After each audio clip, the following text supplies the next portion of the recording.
This just got a lot more interesting as even with a high-powered offense, the numbers point to a clear weak spot, and based on recent injury news, Devils are going to have to get creative.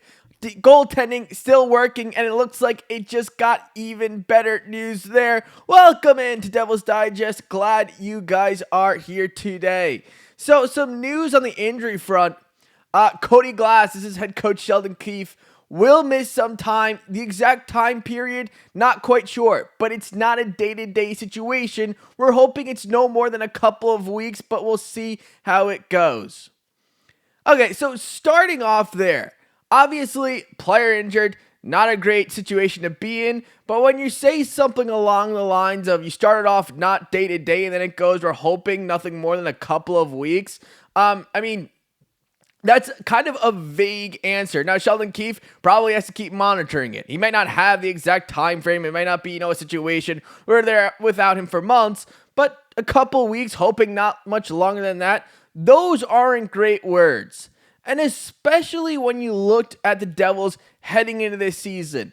I think a lot of us, had our own thought in our head of what we want this Devils line to look like. But I think we all could kind of point to where the weak spots were. I mean, you just had to watch last season. The center depth on this team just was non-existent. I mean, they couldn't find a third-line center, fourth-line center all season long, it really felt like. Erik Haula had struggles, Kurtis Lazar had some injury struggles. They couldn't really figure it out where they wanted to go there. And going into this season, you were going with a third-line center who, for the most part of his career, has pretty much been a fourth-line center, and then a 36-year-old on a PTO contract.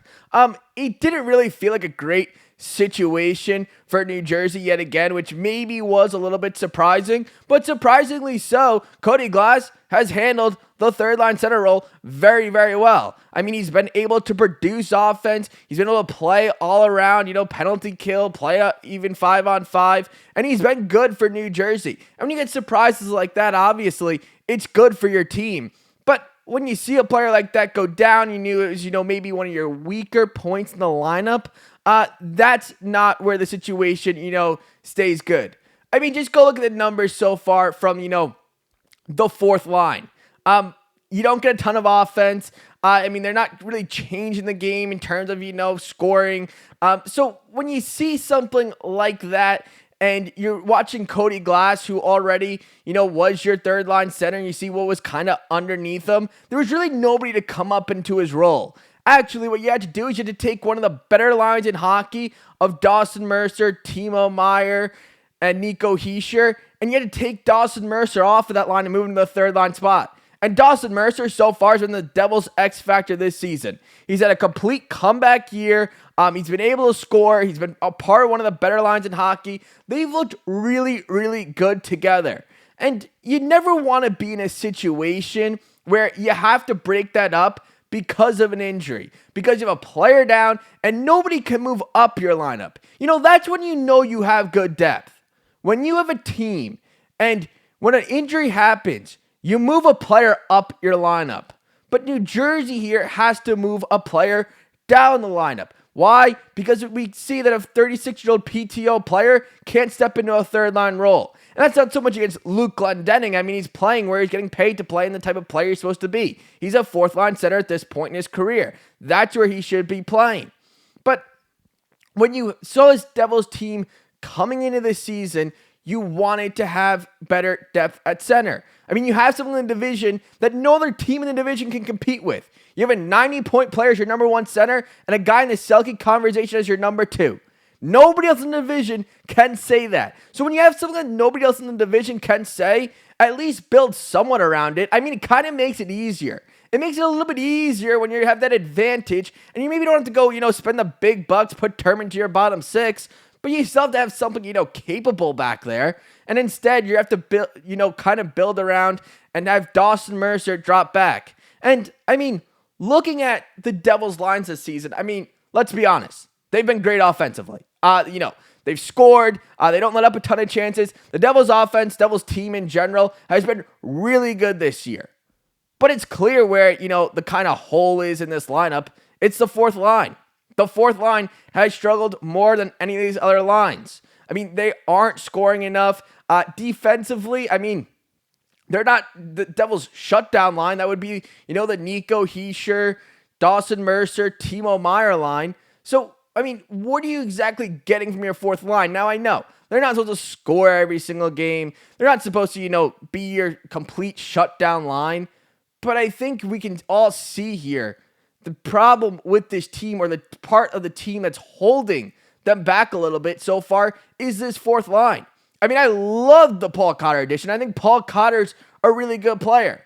But looking at this fourth line, Hallinen's up because you have an injury. Luke Glendenning's on a PTO. So when you have a situation like that, seeing a guy, your third line center, Cody Glass, get put out for a little bit. And now Sheldon Keefe's saying, week to week, doesn't feel great. It doesn't feel like a situation where, New Jersey, obviously on a 7-game win streak, doesn't feel necessarily sustainable, especially when the problem was there going into the year. You didn't feel great about your third, fourth line center. So when you don't feel great there, and now you see one of them go down, maybe that thought kind of creeps back up, even with such a good start for New Jersey. When you're winning and things are going well and your superstars are scoring, it can hide a ton. That's what I always say. Go get your superstars, take care of your superstars. You take care of your superstars, they can hide a ton. You don't need a complete lineup. And when they're playing well, and obviously they are right now, things are going great for New Jersey. And they'll continue to go well if they keep playing well. But you're going to need that fourth line depth. You're going to need that come playoff time. You're going to need that in those games in March when you're fighting for a division, maybe even the conference. You're going to need that. And right now, New Jersey, it's just kind of showing some of the underlying numbers are kind of showing that, well, this needs to get fixed. And Cody Glass needs to come back. Hopefully, Cody Glass is okay and comes back soon. But, on the brighter side, let's look at some good side. I know it's getting darker early, but let's keep some bright side up here. This head coach Sheldon Keefe on Jacob Markstrom. We're seeing him playing on the trip. So the plan is here for New Jersey after they leave for Colorado, or leave after Colorado and go play Colorado in Colorado. The plan is to bring Jacob Markstrom on the trip. Now, Jake Allen, so far this year, has been absolutely phenomenal for New Jersey. That's why you go out and give him 5 years, $1.8 million contract, and you feel okay in your backup goaltending. Maybe you signed a funky contract. No, go ahead, feel okay. You don't want to see what happened, a couple years ago where goaltending really kind of set the season in a not so great direction. Now you're going to get to see, Jacob Markstrom planning to come back soon. That is great news for New Jersey. Jake Allen's played well. I think he's going to probably start tomorrow against Colorado, 4 out of every 5 games. And then you get to get Jacob Markstrom back. Depending, I'm not going to say he's going to go out here and play in Colorado on Tuesday. They also have San Jose and LA on this trip as well. So, it's that West Coast trip. Hopefully he gets into one of those games.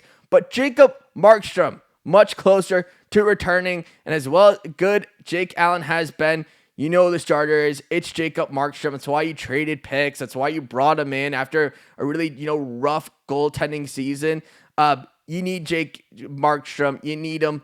Devils, that is their number one. So, Devils number one. Sounds like he's coming back soon. And I know some of you guys might have been a little scared about Nico Hischier not practicing today. It was just a maintenance day.